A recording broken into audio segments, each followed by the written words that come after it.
तो नमस्कार साथियों, कैसे हैं आप लोग। आई होप आप लोग अच्छे होंगे। तो यहाँ पे क्लास 10th का एनसीईआरटी मैथ चल रहा है, ठीक है। मैं प्रश्नावली 1.1 मतलब 1.1 1.2 के कुछ सवाल चार सवाल बचे हुए थे, ठीक है। और 1.3 मतलब 1.3 जो है 1.3 जो है ये करानी है आज, ये भी साथ में कराऊंगा। तो ये दोनों कॉम्बिनेशन में ये कंप्लीट होएंगी, ठीक है। तो क्वेश्चन पढ़ते हैं, अपने टॉपिक की तरफ बढ़ते हैं। देखिए कह रहा है कि HCF 306657 मतलब 657 का बराबर है 9 दिया है। फिर LCM की बात कर रहा है तो कह रहा है LCM 306 एंड 657 ज्ञात कीजिए। तो पहले हमारे पास HCF दिया हुआ है। देखिए इसके पहले जब हम सवाल कर रहे थे उसमें एक फार्मूला था, क्या था देखिए, कह रहा था कोई दो अगर संख्याओं का गुणनफल हम करें तो कह रहा था कि कोई दो संख्याएं हैं A इंटू बी, वो बराबर होती हैं किसके गुणनफल के। तो वो कह रहा था HCF A, B into LCM के A, B के ये बराबर होती हैं। ये था फार्मूला। अब मुझे ज्ञात करना है LCM, तो LCM ज्ञात करना है तो इस गुणे को इसके पक्षांतर में इधर ले आओगे तो भाग में चला जाएगा। तो ये फार्मूला आपका बन जाएगा A इंटू बी अपान कितना HCF A, B बन जाएगा, ठीक है। और यहाँ आपका बनेगा, यहाँ पे LCM लिख दो, है ना। LCM नहीं लिखा मैंने, LCM A, B, ठीक है। ये LCM A, B बन जाएगा। देखिए ये हो गया। इसके बाद क्या करना, वैल्यू पुट करनी है A और B की, वैल्यू पुट करनी है और बस मान निकाल लेना। देखिए क्या करेंगे, अब यहाँ पे आप जो दिया गया है A इंटू बी कितना दिया है 306 इंटू कितना दिया है 657 दिया है। आपके पास मासा कितना है, HCF कितना है, तो HCF पहले से आपके बराबर में 9 दिया गया, तो कुछ नहीं करना, 9 यहाँ लिख दो, ठीक। इसके बाद इसको हल कर दो तो 9 3 के 9 3 जा कितना 27 होता है ना, 9 3 27 होता है। इसमें कितना बचा 3 बचा 36, 9 चौके 36, 9 4 जा 36, ठीक। अब क्या करना है, इसको गुणे करके जितना है लिख दो। कितना आएगा 7 चौके 28 का 8, 2 बचा, है ना। 7 चौके 21, 21 2 23 होता है, कितना 21 2 23 होता है। तो यहाँ पे हम कितना 8 ले लेते हैं, यहाँ पे 8 लिख दें। इसके बाद क्या करें, यहाँ पे आपके पास कैरी 23 हो गया। फिर से क्या करूँ, गुणा करने अब दूसरे तरीके से भी कर सकते हो। 5 से फिर से 5 चौके 20 का 0, ठीक। 5 से 15 2 17 170 हो। 170 में कितना जोड़ दो 23 जोड़ दो, 3 7 2 9, ठीक। ये तो ये 3 फिर से आ जाएगा, कैरी 19 बच जाएगा, 19 बच जाएगा। फिर से 6 से करो तो 6 चौके 24 के 4 हो जाएगा और 6 3 18, भाई 18 और 2 कितना होता है 20 होता है। 20 में 19 जोड़ो, ये 204 में 19 जोड़ा तो 9 4 13 के 3, है ना। और ये 2 हो जाएगा, ये 2 हो जाएगा। ये आपके पास आ जाएगा कितना 2 2 3, ये हुआ 2 2 3 3 8, कितना आएगा 2 2 3 3 8। तो ये आपका जो आंसर आएगा गुणे करने पे, यहाँ पे डायरेक्ट लिखते हैं 2 2 3 3 8, ये आपका LCM आ जाएगा, ठीक। तो इसी तरीके से ज्ञात करना था। दूसरा क्वेश्चन क्या करें, इसे हम इरेज कर दें, इसे हटा दें, ठीक है। देखिए अब ये जांच करने को कह रहा है कि जांच कीजिए कि क्या किसी प्राकृतिक संख्या n के लिए 6 की पावर n अंक 0 पर समाप्त होता है। तो देखिए 6 की पावर n, पहली बात तो इसने कहा, क्या कहा कि n क्या है, प्राकृतिक संख्या, इसने बता दी प्राकृतिक संख्या। और ध्यान रखना प्राकृतिक संख्याओं में 0 शामिल, 0 शामिल नहीं होता है, ये 0 शामिल नहीं होता है, ये नहीं होता है। संख्या में 0 शामिल नहीं होता है, मतलब 1 से स्टार्ट होती है ना प्राकृतिक संख्या। अगर समुच्चय कहा जाए नेचुरल नंबर का, वो 1 से स्टार्ट होगा, 1 2 3 डैश डैश डैश इनफाइनाइट तक होता है। तो यहाँ पे 0 नहीं होता है। तो ये कह रहा है कि 6 की पावर n अंक पर जो है 0 पर समाप्त होता है। तो ये किसी भी तरीके से सही नहीं सिद्ध होगा। अगर हम इसे तोड़ के लिखें तो इस तरीके से लिख सकते हैं 2 इंटू 3, 2 की पावर कितनी n, 3 की पावर n, या फिर इसको इस तरीके से लिख सकते हो 2 इंटू 3 की पावर n, ठीक। अगर इसका गुणनखंड या अभाज्य गुणनखंड 5 बन जाए, या फिर इसका जीरो बन जाए। तो जीरो तो किसी मायने में बनने वाला तो है नहीं, क्योंकि जीरो बनने, मान लिया इसके गुणे में जीरो बन जाएगा, अगर इसके गुणनखंड में, अगर अभाज्य गुणनखंड में जीरो बना तो ये कंप्लीट जीरो हो जाएगा। बट ये बनेगा कैसे? कैसे नहीं बनेगा ही नहीं। अगर हम कह दें कि n की जगह पे कोई वैल्यू रख के देखो, तो n की जगह पे जीरो छोड़ के अगर कोई वैल्यू रखोगे, इसको छोड़ के कोई वैल्यू रखोगे, 1 रखो, कितना सेम आएगा, वही 2 रखो, बढ़ जाएगी वैल्यू। तो ये जीरो पर समाप्त नहीं होता, अर्थात ये जो है बात असत्य है। ये जीरो पर, शून्य पर समाप्त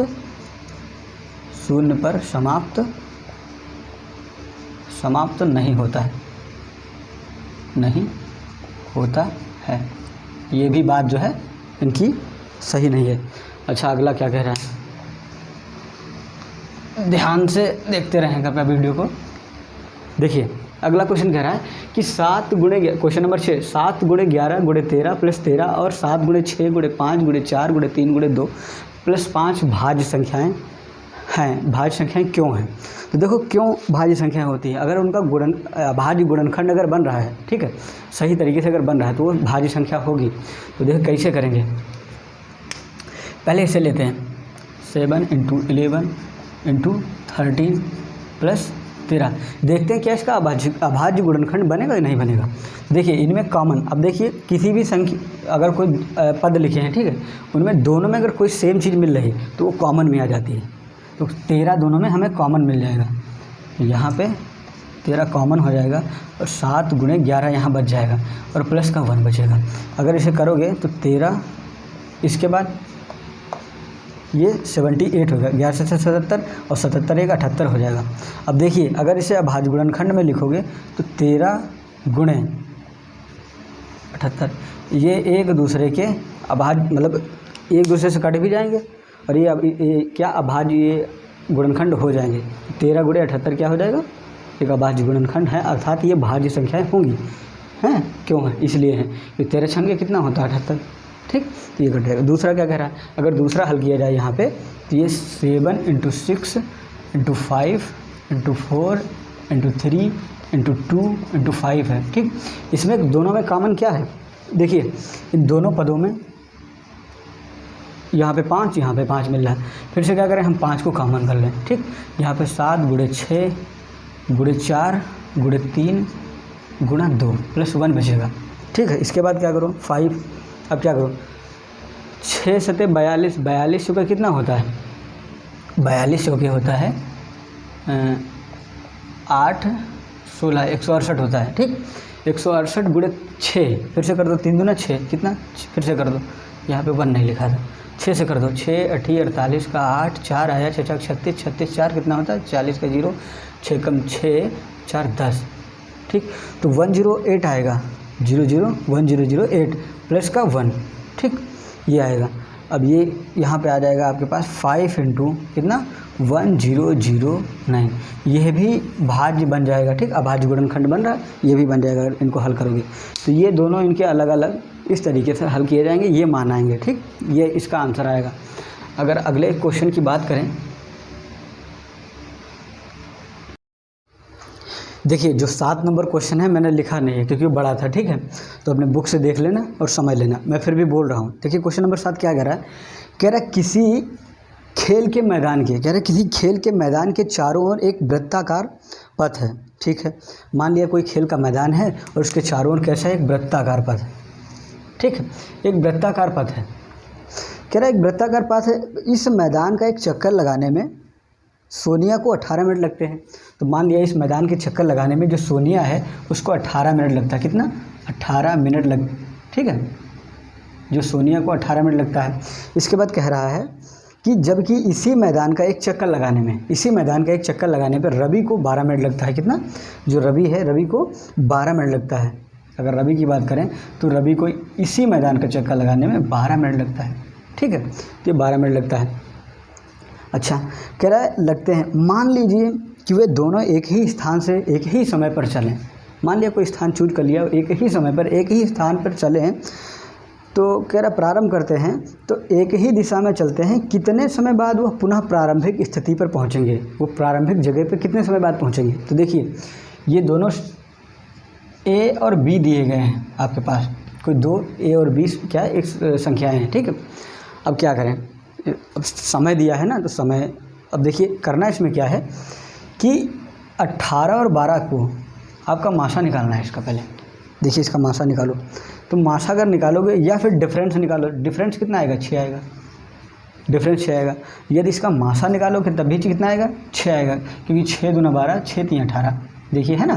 तो ये इसमें 6 6 दोनों में कॉमन मिल रहा है। मासा क्या होता है, मासा मैंने बताया था कि जो दोनों में कॉमन मिले, 18 में क्या मिलेगा, 6 गुणा 3, और 12 में क्या मिलेगा, 6 गुणा 2। ये दोनों में 6 मिल रहा है, अर्थात इसका मासा 6 हो जाएगा। सूत्र में मैंने क्या बताया था, अगर अभी HCF दिया है तुम्हारे पास, दो संख्याएं भी दी गई हैं, तो जाहिर सी बात है आपको LCM ज्ञात करना होगा, है ना। तो अगर LCM का सूत्र अभी इसके पहले कराया था, तो LCM A, B का देखोगे तो कितना आएगा, दो संख्याओं का गुणनफल 18 गुणे 12 बटे मासा, कितना HCF कितना तुम्हारे पास 6।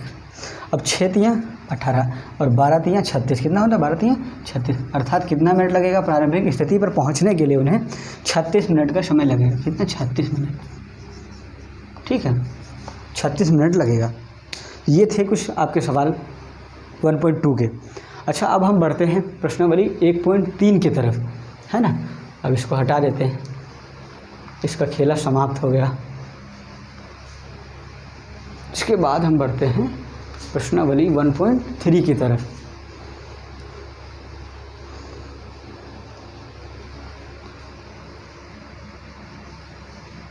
क्या 1.3 में बहुत मज़ेदार सवाल है, उनको भी करने में बहुत ही मज़ा आएगा। देखिए पहले ही मुझे एक सवाल मिला जो अच्छा सा है। 1.3 में क्या पहला सवाल क्या मिल रहा है, √5, हाँ कह रहा सिद्ध कीजिए, क्या कह रहा सिद्ध कीजिए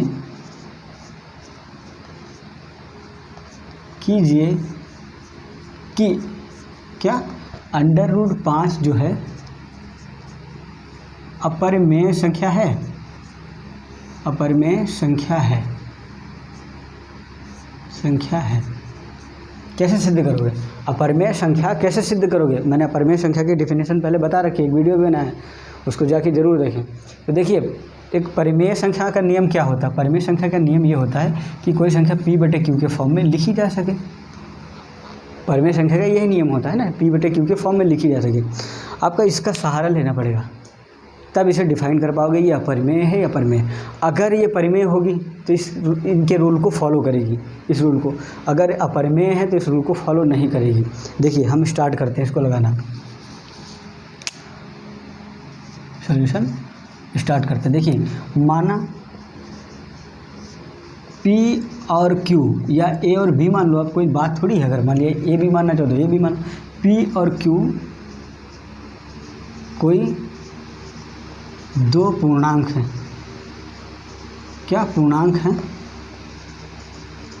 जहाँ जो Q है वो 0 के बराबर नहीं है, ठीक है। और इनका उभयनिष्ठ गुणनखंड अगर P/Q लिखा जाए तो इनका उभयनिष्ठ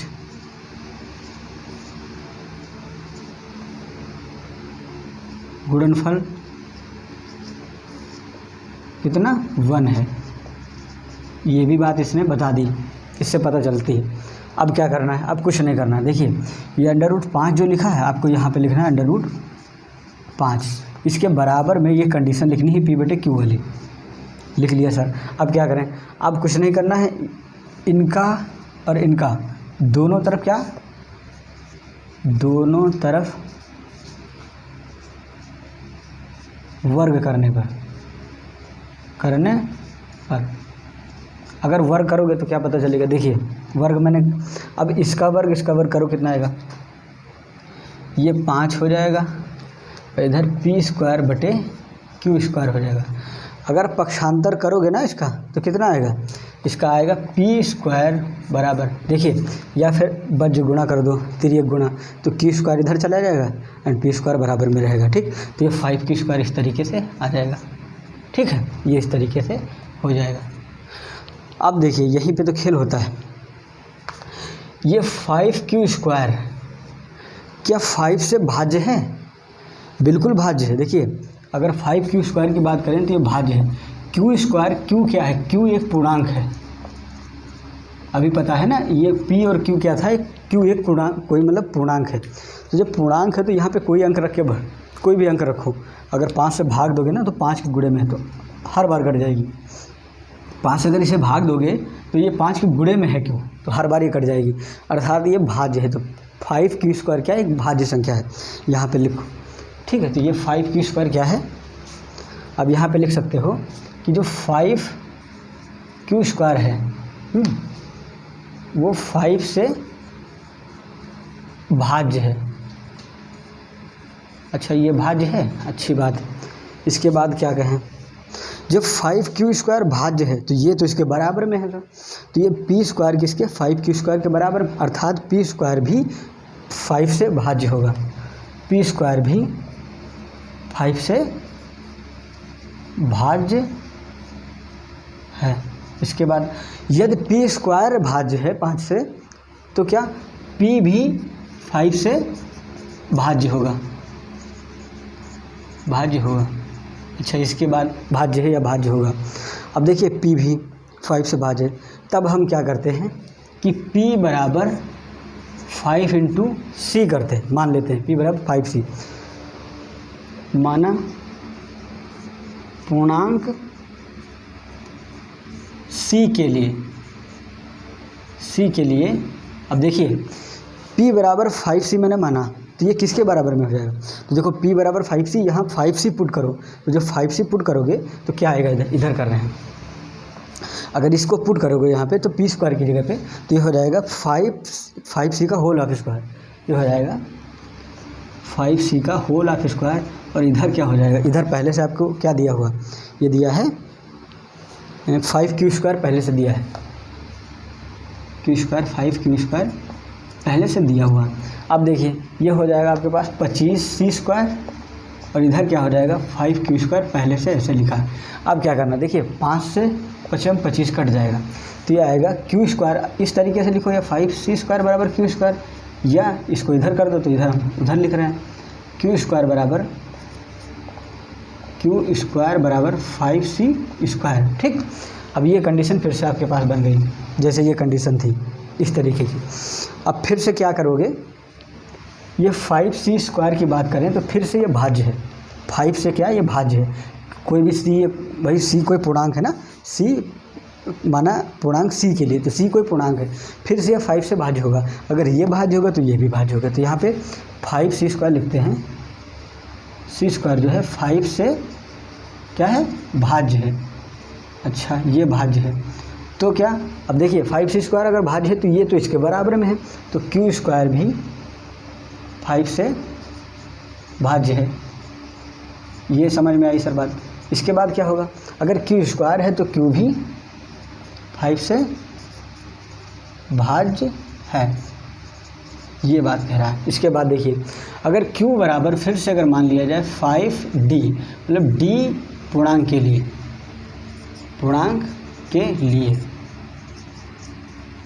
ठीक है। देखिए अब ध्यान से देखना है,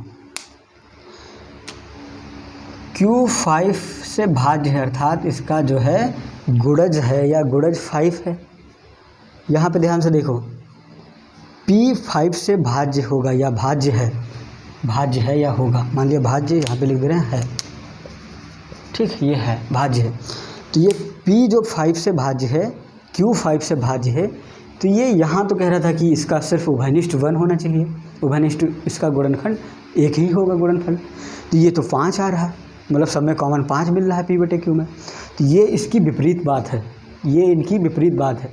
ये 1 होना चाहिए था, लेकिन 1 के अतिरिक्त आ रहा है, ये 1 के अतिरिक्त आ रहा है, अर्थात ये जो है पूर्णतः विरोधाभास, मतलब बातें हैं, मतलब पूर्णतः इसका विरोध कर रहे हैं।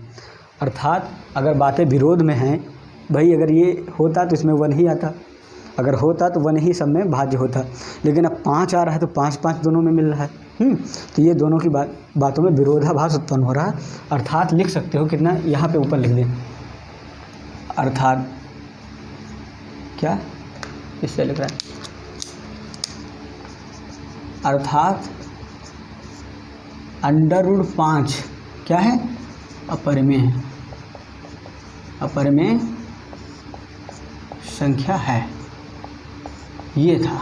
ठीक, जो √5 है ये क्या है, अपरिमेय संख्या है। क्योंकि अगर कंडीशन को सेटिस्फाई करता है, P/Q की बातों को अगर सेटिस्फाई कर जाता तब तो ये परिमेय हो जाती, बट ये दोनों के विपरीत हो रहा, मतलब ये विरोधाभास उत्पन्न हो रहा है इसमें, अर्थात ये उसके तरीके की नहीं है। अर्थात अगर इसमें कॉमन 1 मिलता, अगर इस तरीके से उभयनिष्ठ 1 आता तो ये हो जाती, जबकि ये नहीं है, ये 5 आ रहा है, सब में भाज्य 5 हो रहा है, इसके अतिरिक्त जो है कॉमन मिल रहा है, उभयनिष्ठ मिल रहा है, अर्थात ये जो है 5 अपरिमेय संख्या होगी। समझ गए, इस तरीके से हल किया जाता है। अच्छा, इसके बाद अगर कोई दूसरी संख्या लिया जाए,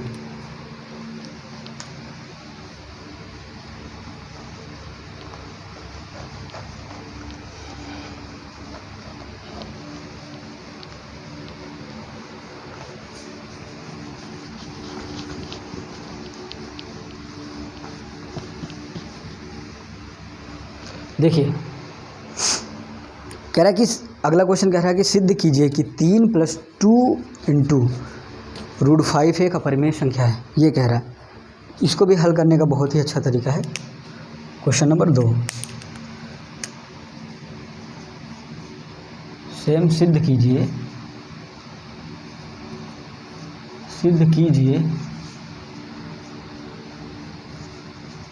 कि कितना 3 + 2 √5 3 + 2 √5 जो है क्या एक अपरिमेय संख्या है, एक अपरिमेय।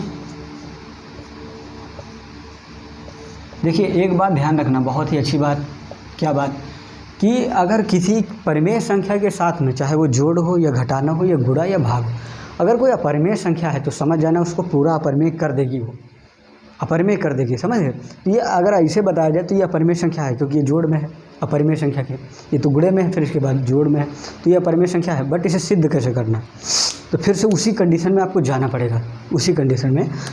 पड़ेगा, कि माना P/Q कोई पूर्णांक है, मान लिया, माना P और Q कोई पूर्णांक है, ठीक, जहाँ Q जो है बराबर ≠ 0 और इनका उभयनिष्ठ तो 1 होगा, चलो नहीं लिखते हैं, ठीक है। अब इसको फिर से इसके बराबर मानोगे, 3 + सही से लिखते हैं 3 + 2 √5 किसके बराबर, P/Q के बराबर में लिख लेते हैं। इसी तरीके से बराबर में लिखने के बाद ही लगेगा। अगर इसको 2 √5 यहाँ रहने दें और इधर P/Q कर दें और माइनस का 3 कर दें, देखिए ये पक्षांतर करोगे तो ये 2 √5 इधर तो 3 इधर चला जाएगा, तो ये प्लस की संख्या इधर जाने पे माइनस की हो जाएगी। अब क्या करें, देखिए अब क्या आएगा, अब देखिए इसको ऐसे लिखा रहने देते हैं, पहले क्या करो, तो ये गुणा करा लो या फिर हर बराबर कर लो, तो आएगा P - 3Q/Q, ठीक है। ये गुणे में है तो ये कहाँ चले जाएगा, भाग में चला जाएगा, तो ये हो जाएगा √5 बराबर P - 3Q/2Q। मैंने कहा था अभी इसके पहले कि P और Q कोई पूर्णांक है, तो जब ये पूर्णांक हैं तो ये ऑटोमेटिक परिमेय संख्या होगी। देखिए P - 3Q/ कितना 2 और Q, ये पूर्णांक है। पूर्णांक कैसे होते हैं, माइनस की भी हो सकते हैं और प्लस के भी हो सकती है संख्या पूर्णांकों में, ठीक है, 0 से शामिल करने के बाद। तो देखिए यहाँ पे P की जगह पे हम कुछ भरें, मान लिया P और Q की जगह पे P = 1 और Q = 2 भर देते हैं, मान लिया, ठीक। अगर भर के देखें तो परिमेय संख्या निकलेगी। देखिए अगर रखें या फिर बराबर 1 भर दो, P = 1 Q = 1, चलो दोनों बराबर भर के देखते हैं, तो ये 1 माइनस कितना 3 × 1/2। अब देखिए माइनस का 3/2 एक परिमेय संख्या है, P/Q के फॉर्म में है, अर्थात ये परिमेय संख्या है। अगर कोई यहाँ पे 1 और 2 कर दिया जाए तो ये आएगी, कितना आएगा 1 - 3 × 2 अपान 2 इंटू 2 कितना हो जाएगा 1 माइनस 6 अपान 4 कितना हो जाएगा -5 अपान 4। ये भी एक परिमेय संख्या है, ये भी एक परिमेय संख्या है, अर्थात ये तो कंडीशन बन रही परिमेय संख्या की। तो इसे क्या कहोगे, इसे कहना है तुम्हें ये परिमेय संख्या है। ठीक, ये तो परिमेय रूप बन रहा है, परिमेय रूप बन रहा है। बट ध्यान रखना कि अब किसी भी अभाज्य संख्या का रूट, किसी भी अभाज्य संख्या का रूट हमेशा क्या होता है, अपरिमेय संख्या होता है। रूट 2 या समअभाज्य संख्या है, रूट 3 ये भी अभाज्य संख्या है, रूट 5 ये भी अभाज्य संख्या है। ठीक है, और इसका क्या रूट है ना, इसका रूट 7, रूट 11, रूट 13 डायटन। जो अभाज्य संख्याओं का अगर वर्ग कहा जाए है ना, वर्गमूल, तो ये अभाज्य संख्याओं का वर्गमूल जो होगा वो हमेशा अपरिमेय संख्या होगा।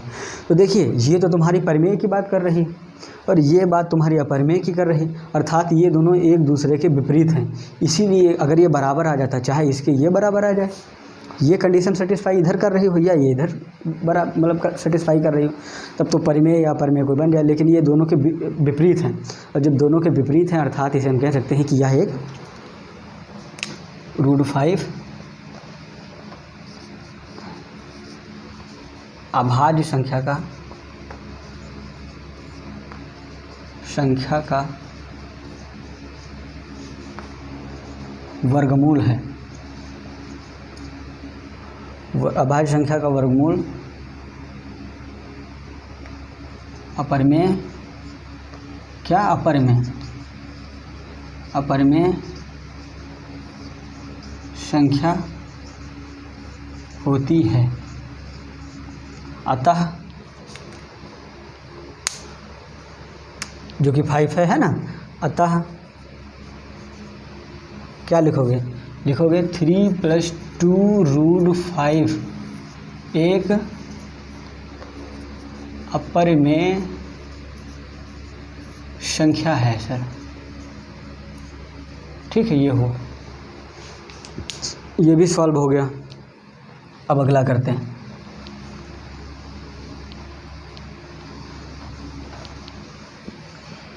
ध्यान बनाए रखें बोर्ड ही पे, जिससे आपको बढ़िया क्लियर हो जाए चीज़ें। ठीक है, अगर नहीं कुछ समझ में आए तो कृपया कमेंट जरूर करें और बताएं क्या नहीं समझ में आ रहा है। ठीक है, देखिए अब क्वेश्चन एक और दिया गया है। क्वेश्चन नंबर 3 में पॉइंट 1 है। क्वेश्चन नंबर 3 में पॉइंट 1 है, वो क्या है 1/√2। ये परिमेय अपरिमेय के बारे में, इसके बारे में पूछ रहा है। तो देखिए इसको भी बराबर करना है, कंडीशन वहीं लेके चलनी है। क्या PQ कोई पूर्णांक हम लिखते नहीं, अब लिखेंगे नहीं। मान लिया 1/√2 बराबर P/Q के रूप में मैंने कर दिया। इसका वज्र गुणा कर दो तो Q बराबर हो जाएगा √2। और लिखना चाहो तो लिख दो P और Q कोई क्या है, पूर्णांक है।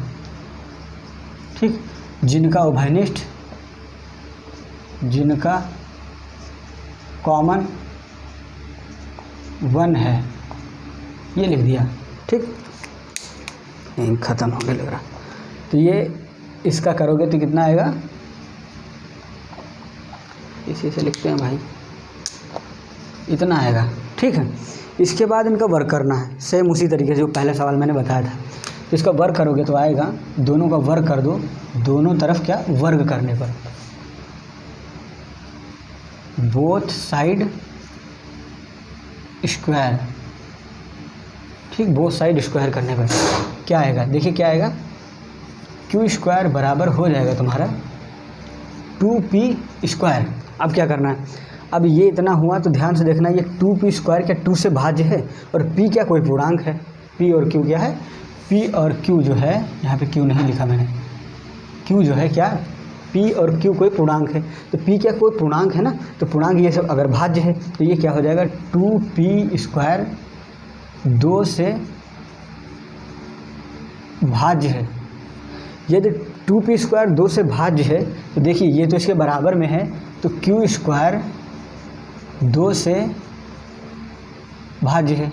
क्या क्यू स्क्वायर भी 2 से भाज्य है? तो अगर ये भाज्य है तो इधर हो जाएगा, इधर लिखते हैं, इधर क्या लिखें, क्यू 2 से भाज्य है, क्यू भी 2 से भाज्य है, मान लिया, लिख दे, ठीक। अच्छा, क्यू भी 2 से भाज्य है, तब क्या किया जाए, क्यू बराबर क्या करें हम, 2c कर लें, बराबर मान लें, जहाँ या माना c पूर्णांक के लिए, ठीक, c पूर्णांक के लिए। अब देखिए c पूर्णांक के लिए क्या करोगे, यहाँ पे इसकी वैल्यू q बराबर यहाँ पुट कर दोगे समीकरण 1 में, या ऐसे जो बता रहे हैं यहाँ पुट कर दो q की जगह पे।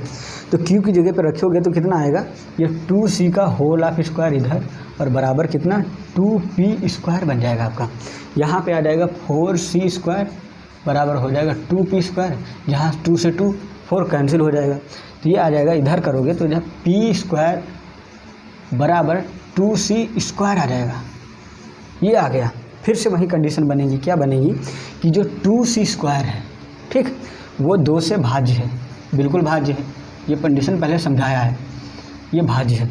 जब 2c स्क्वायर भाज्य है तो फिर से p स्क्वायर जो है 2 से भाज्य है, ठीक है। अगर p स्क्वायर 2 से भाज्य है तो p भी 2 से भाज्य है। फिर से क्या करोगे, p बराबर 2d कुछ कर लो, ठीक, तो सेम होगा। अब यहाँ आगे करने की जरूरत नहीं, यही समझ में आ जाएगा। देखिए p और q कोई पूर्णांक पहले ही बता दिया था, जिनका कॉमन 1 था, जिनका उभयनिष्ठ गुणनखंड क्या था, 1 था, ठीक है। जैसे p बटे q लिखा जाए तो इनका इस समय तो गुणे में एक ही है, अगर कोई संख्या भी लोगे तो उनके गुणे में एक ही करोगे तब तक लिए, तो इनका उभयनिष्ठ कितना है, 1 था, ठीक है। लेकिन हुआ यूँ कि जब हम इसको सवाल को हल किया तो हमें क्या मिला, हमें मिला कि जो q है वो 2 से भाज्य है, मतलब नीचे वाली संख्या 2 से भाज्य, पहले 1 से थी, मतलब उसका कॉमन क्या 1 मिल रहा था, तो अब q में 2 मिल रहा है, 2 से भाज्य अर्थात 2 मिल रहा है, और p जो है 2 से भाज्य अर्थात p में भी कॉमन 2 मिल रहा है। ये बातें एक दूसरे के विपरीत इसलिए हो गई कि कॉमन 1 ना मिलके इसमें 2 मिल रहा है, ठीक है, दोनों में 2 मिल रहा है, तो अर्थात जब कॉमन 2 मिल रहा है, इसके अतिरिक्त कॉमन मिल रहा है, 1 के अतिरिक्त कॉमन मिल रहा है, तो ये बातें एक दूसरे के विपरीत होने की वजह से जो ये संख्या 1/√2 होगी, ये 1/√2 होगी, ये अपरिमेय संख्या कही जाएगी, ठीक, अपरिमेय होगी, या है, या ठीक, इस तरीके से लेकर गई। इसके बाद क्या करें, अगला सवाल क्या कह रहा है,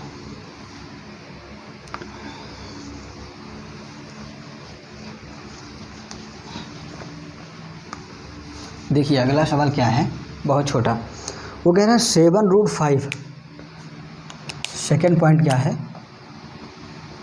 ये 7√5 की बात कर रहा है, और लास्ट वाला भी लिख लेते हैं। थर्ड क्या कह रहा है, थर्ड कितना दिया गया है, 6 + √2। इसको पहले बताना है, फिर इसको बताना है। इसको बताने के लिए मुझे कुछ नहीं, 7√5 यहाँ लिखें और p बटे q के बराबर में कर लो, ठीक, माना p को पूर्णांक है, फिर से लिख लेना, और उसका उभयनिष्ठ वगैरह दुनियादारी लिख लेना। देखिए अब यहाँ पे क्या करना है, इसको पक्षांतर कर देना, तो √5 यहाँ रह जाएगा एंड p बटे 7q यहाँ हो जाएगा। देखिए अब ये तो परिमेय संख्या है, ये पार्ट आपका परिमेय है और ये अपरिमेय है, क्योंकि मैंने कहा कि किसी अभाज्य संख्या का वर्गमूल है ना, या रूढ़, वो हमेशा अपरिमेय होता है। तो ये तो परिमेय है, ये तो जो है परिमेय है, और ये क्या है, अपरिमेय है, ये अपरिमेय है, ये अपरिमेय है, क्योंकि ये इसके, अब देखो यहाँ पे p की जगह पे कोई वैल्यू रखो, q की जगह पे कोई वैल्यू रखो, तो ये पूर्णांक ही हमेशा आएगी, पूर्णांक हमेशा आएगी, ठीक है। लेकिन यहाँ पे क्या करोगे, इसके ये बराबर में √5 लिखा है, तो √5 इसके बराबर में अकेला बचा हुआ, ये अपरिमेय संख्या है, तो √5 वही पूछ रहा था कि या ये अपरिमेय संख्या है।